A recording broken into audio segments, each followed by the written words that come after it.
push underwater right all Africa. No. Yeah, man. Just stay with it. Just stay with it. Don't make it frightening, yeah? Hold it for car.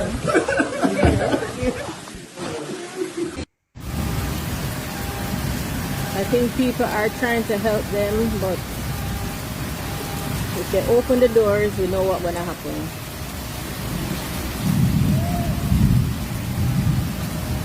I don't think anybody is in the sea.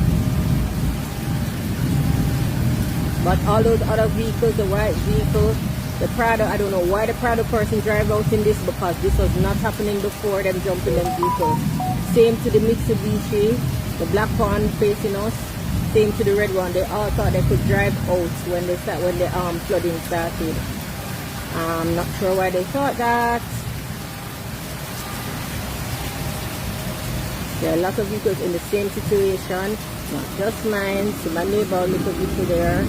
All the vehicles on this side are stuck. Well, not these. But it's assigned parking, so everybody's in their spot. So that's that guy's spot. That's my spot. And then people on the road.